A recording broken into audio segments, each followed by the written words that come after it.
All right. You actually queued up the next speaker really, really well with your first question, which is, okay, you've told us about all this stuff, but I'm a small organization with like 1 or 2 people. How am I supposed to do all of this? So it's a question we get asked a lot, and so it's one of the reasons I selected Erica to give this next presentation. And when I first met Erica, her organization, the Art League, which is just outside of Washington, D.C., was spending the majority of their marketing budget on traditional methods like print, which Erica will talk about. 2 years later, they've done a complete 180, and the majority of their budget is now invested in digital. Not only that, their revenue has increased overall by 7%. So I think that's very attributable to their more digital now methodology. So I think it is very poignant, particularly who here considers themselves a small organization? Awesome, so about half of you. So I think there's something also to learn for large organizations as well, because even the big organizations in our world are working with limited resources. So I'm very pleased to introduce Erica from the Art League.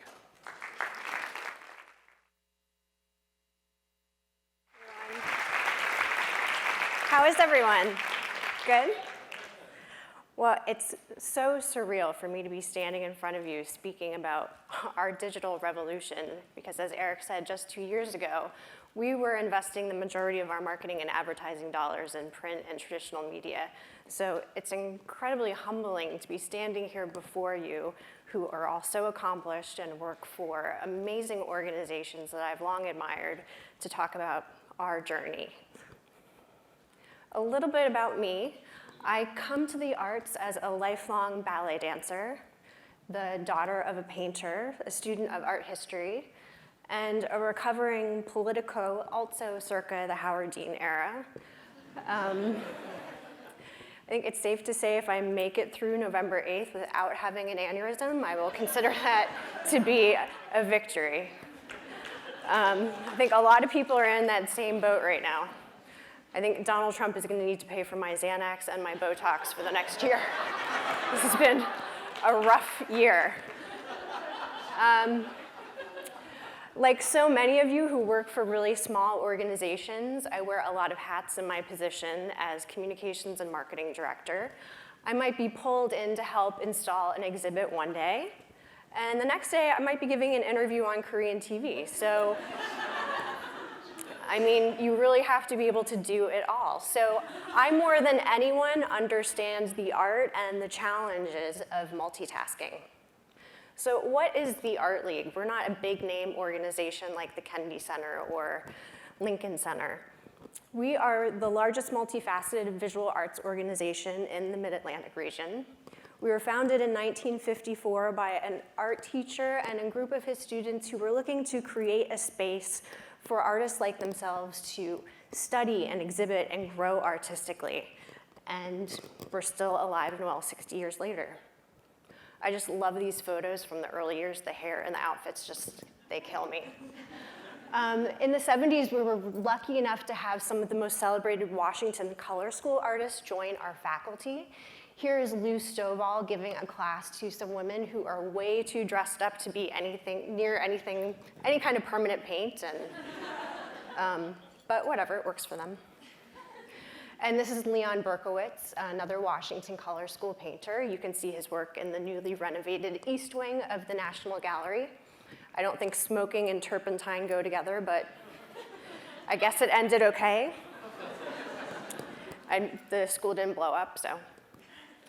And 60 years later, we're bigger and better than ever. We led the establishment of the former US Naval Torpedo Station into the Torpedo Factory Art Center, which is where we remain headquartered today.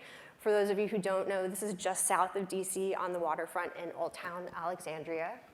We occupy about 1/5 of the building, and this is where our gallery is, our offices, and some of our classrooms. In 2011, we expanded our other facility in Old Town, our Madison Annex, to 19,000 square feet, where we have 14 classrooms. This is where the majority of our educational programming takes place. So we continue to meet our mission today, which is by nurturing the artist, we enrich the community through our school, which offers classes to ages 5 and up in virtually every fine art medium for all skill levels, to we fill about 10,000 class seats a year to about 7,000 students. So we are the size of a small university. And incidentally, last week, we were just named by the Washington Post and its readers as the best place to take classes in DC, which was a great honor.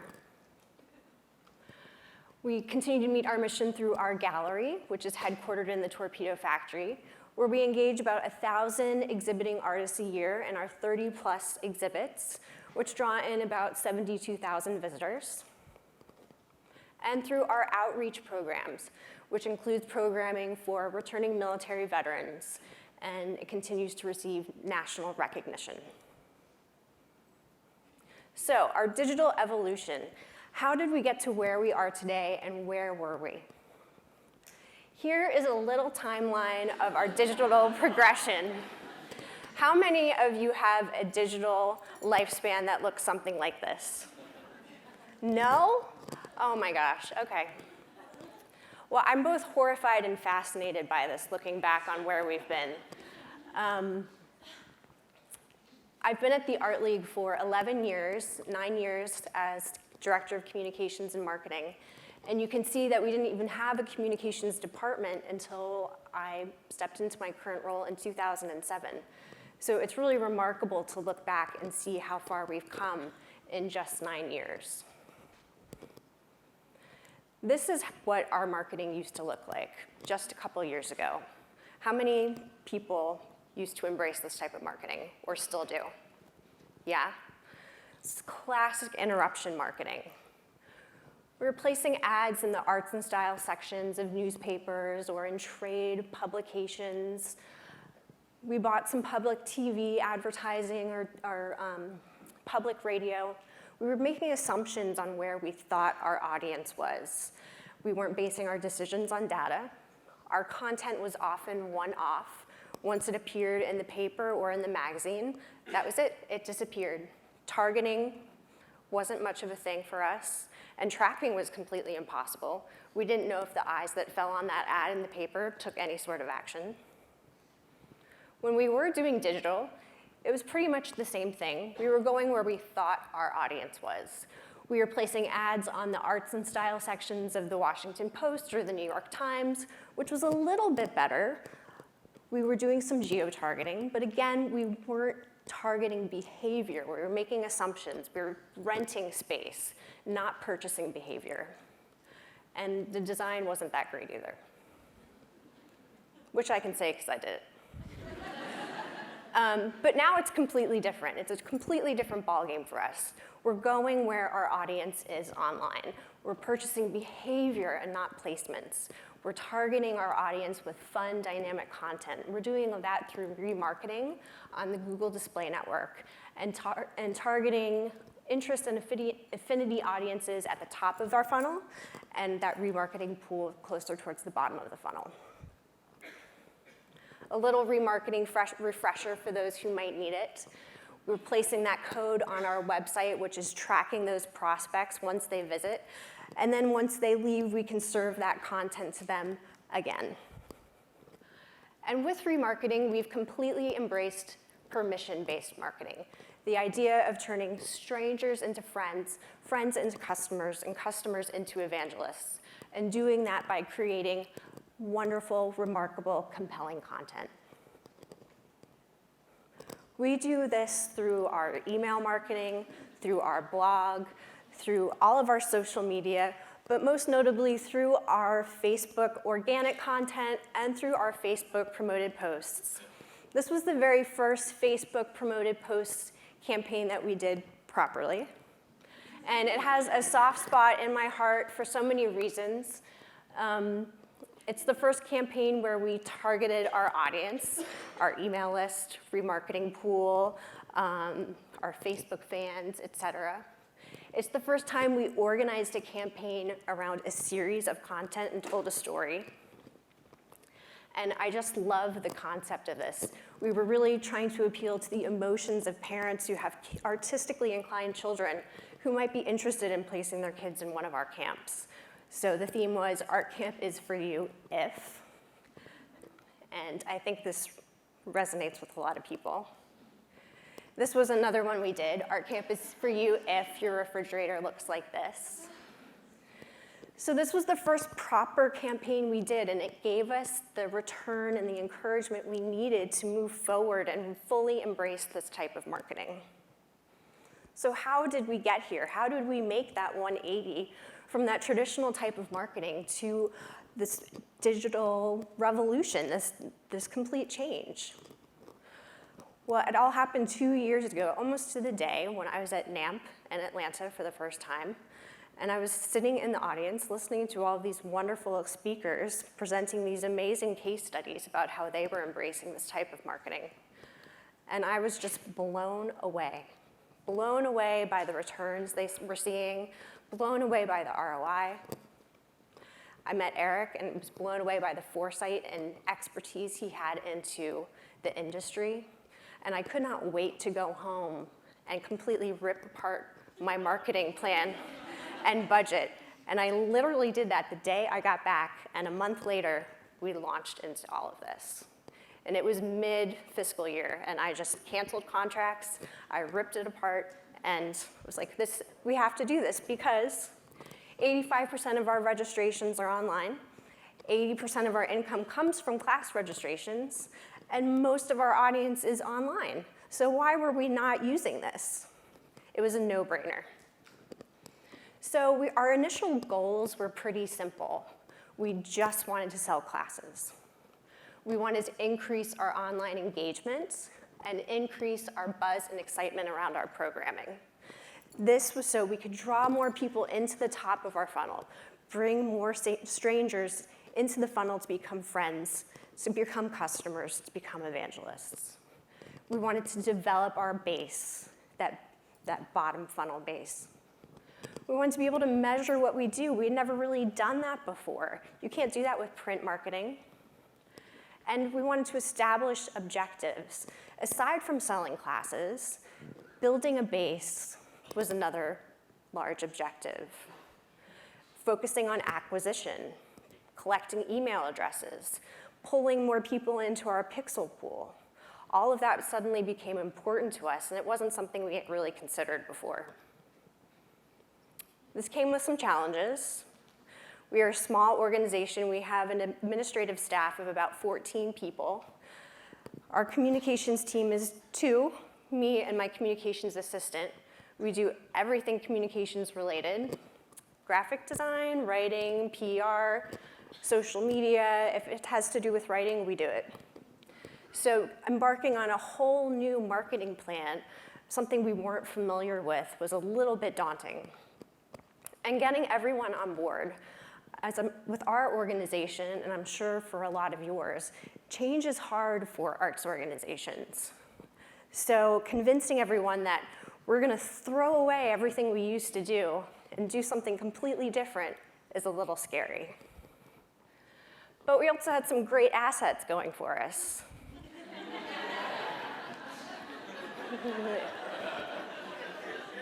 Yeah. A lot of great visuals and artwork. We have over 100 instructors on our staff and a huge library of their artwork from which to choose. So we have a lot of great content.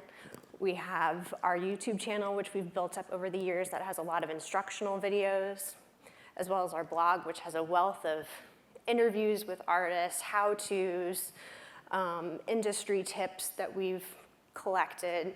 So content wasn't really the issue. My assistant and I were super ambitious and curious about embarking on this journey. We really wanted to make it work, and I feel like that is half the battle. And ultimately, our board and executive director were super supportive. Once we presented these other case studies, and they were able to do it and get this amazing return by investing only a little bit of money. They said, yes, let's do it. So how did we start? Before you dive into what kind of content you're going to create and how you're going to tell your story, You have to lay the groundwork. You have to build the house before you can even start thinking about what kind of couch you're going to put in it. So we installed Google Tag Manager throughout our website so we could track the people that visit to remarket to them later on the Google Display Network and on Facebook. We rebuilt our Google Grants account for many reasons. It had been neglected for some time, as I'm sure many people have experienced. It's kind of the redheaded stepchild of our marketing mix.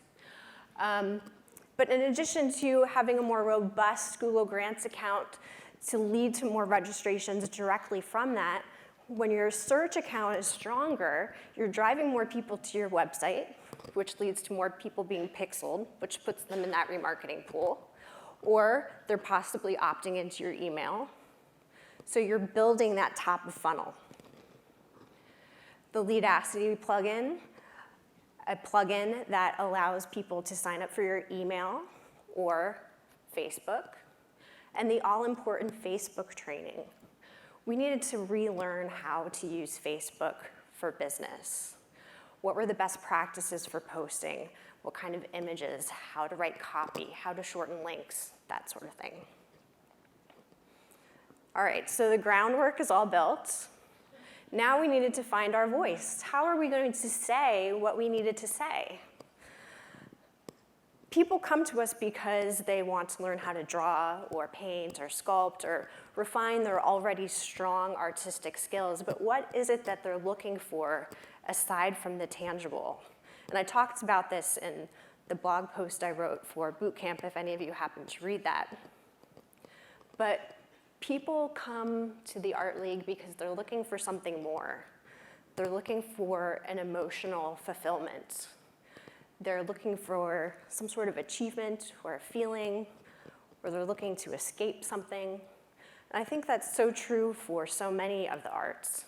People are going to a performance to escape their daily lives or are seeking to fulfill something within them. And that's what we want to get to. Not tapping in, not promoting the features of what it is that you offer. Come to our class, sign up for drawing class. But what is the emotional benefit? So that's where we went with all of our content. So that became our top level voice. Then what's your vibe? And how does it differ per channel?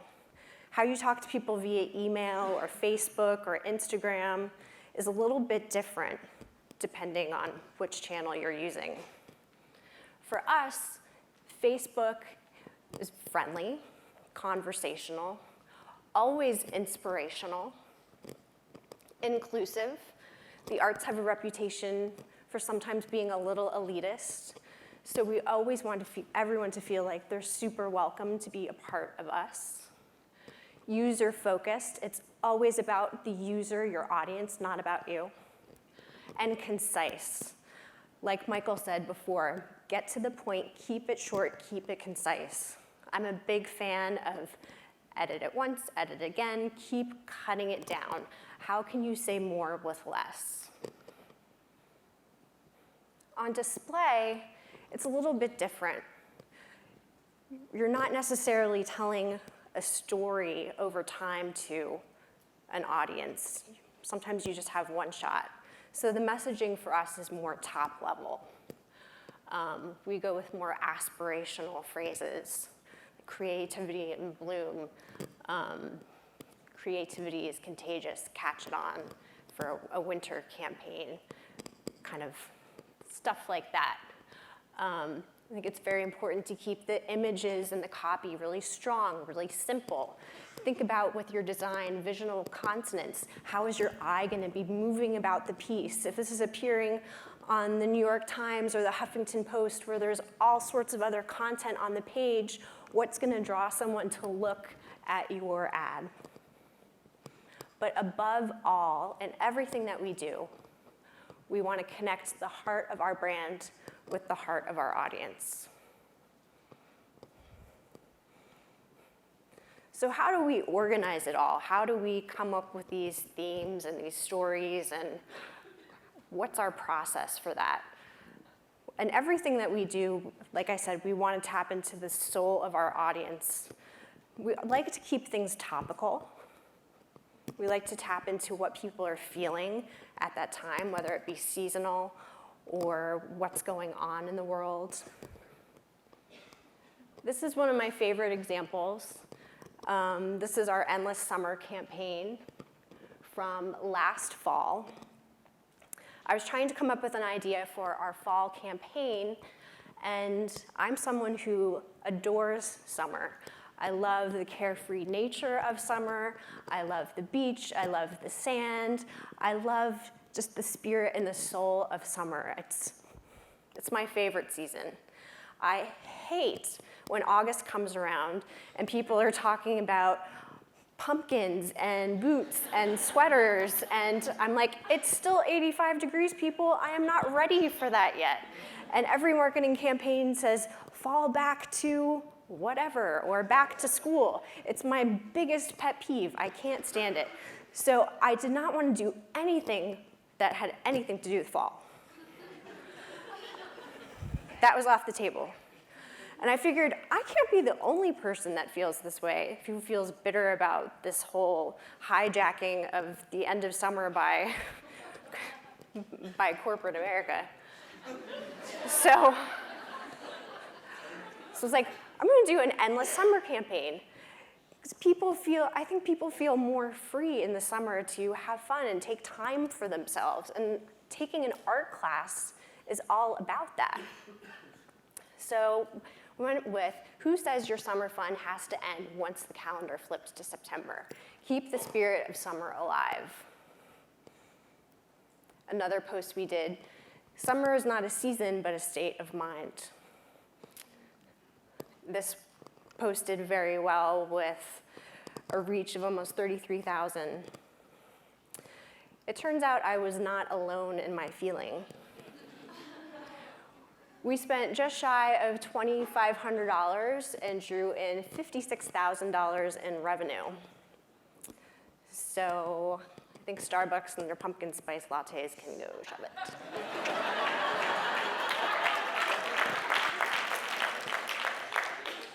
We went with the same theme for display, which we ran at the same time. And when we do a Facebook and display campaign, we do them concurrently. And I usually like to start with the same creative for Facebook and display, so it is cohesive. We ran with this, and it also performed quite nicely. So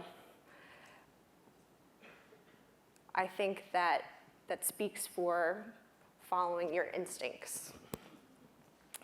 This is a campaign we did this past summer, also going with that theme of what people are feeling right now and tapping into that emotion rather into the specific features of what you offer.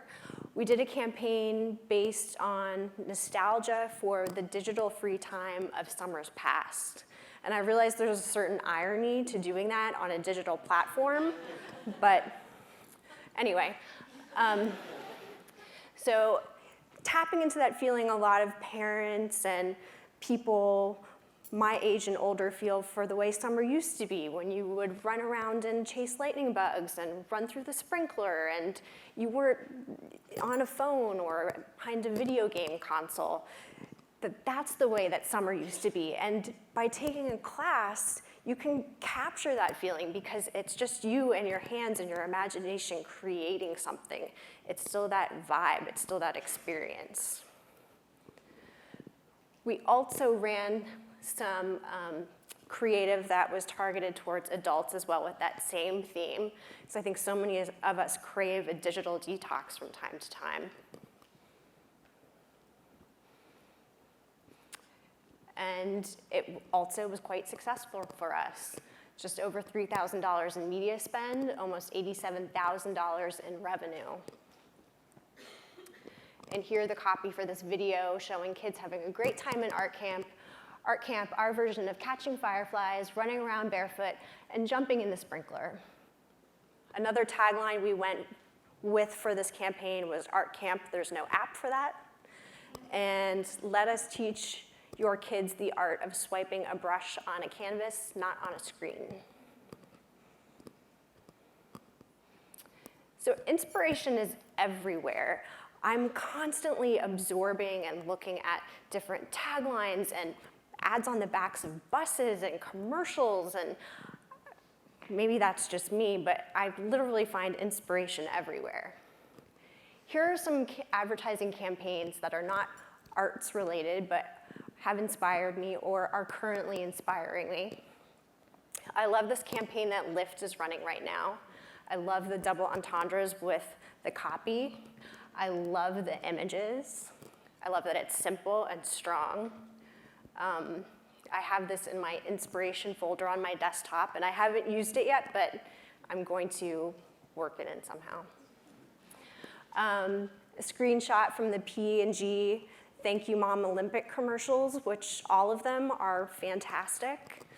There's nothing particularly exciting about selling Tide or batteries, but framing it as to all of those products or the supporting elements to our lives is a really strong message. And the Starbucks Meet Me at Starbucks campaign, if any of you are familiar with that. All the wonderful things that happen at Starbucks. Meetups, coffee with friends, book club meetings. Our lives happen at Starbucks. You say, meet me at Starbucks. It's a great concept. They don't, and nowhere in that video campaign did they talk about what kind of coffee they're offering. They're talking about the emotional benefit of going to Starbucks. And some arts examples that I love. Right now, the New York City Ballet for fall is going with this great Balanchine quote, "There is only now." Fabulous. Love the imagery, striking photography, super simple. So many meanings in "there is only now." I love this example from the National Ballet of Canada. As a dancer, I got no work done on October 4th.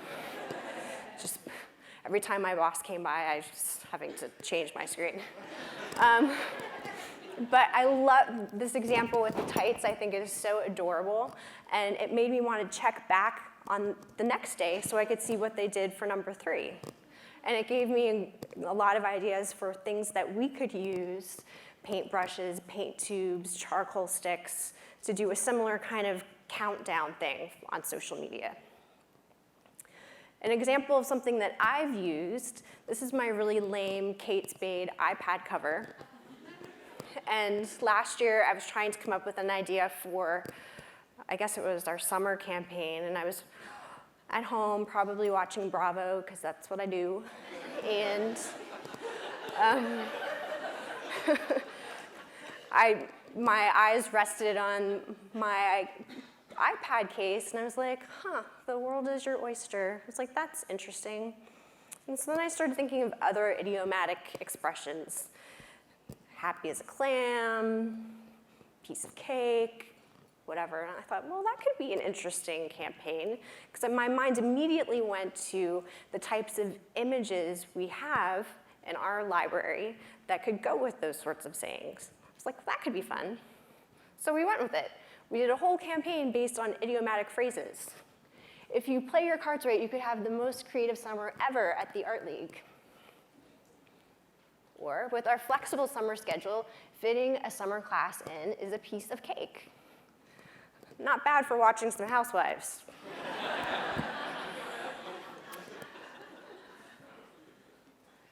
So what happens when sometimes your campaigns break down, something goes wrong? It's not running exactly how you expected it would. It happens. So this is an example from the campaign we just wrapped up in September for fall. We went with the theme of imagination can take you everywhere, anywhere. Again, that kind of aspirational, top-level, emotional benefit message. Things started out, they were going wonderfully, beautifully as they usually do. And then our school director let me know that we were not seeing registrations at our entry level that we needed to. And this happens for several reasons. Being in DC and it being an election year, and we have a lot of federal employees in the area, people tend to not register during an election year because they don't know what's going to happen to them come the new administration. And this year in particular, I mean, there's nothing normal about this year, so everything's just a little wonky. But regardless, we needed to adjust our messaging to try and bring in those entry-level students. So we did, because we have the data to do that now. If this had been 2-3 years ago, we wouldn't have known. So we shifted our messaging. Imagine is the only weapon in the war against reality. I think I drafted this after Trump said something insane the day before. So it said, escape reality.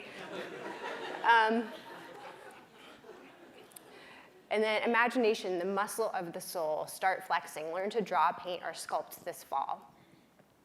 We did start to see an increase in those beginning level classes, not at the rate we would have liked to see, but we did start to see an increase. I think the election is just throwing everything off.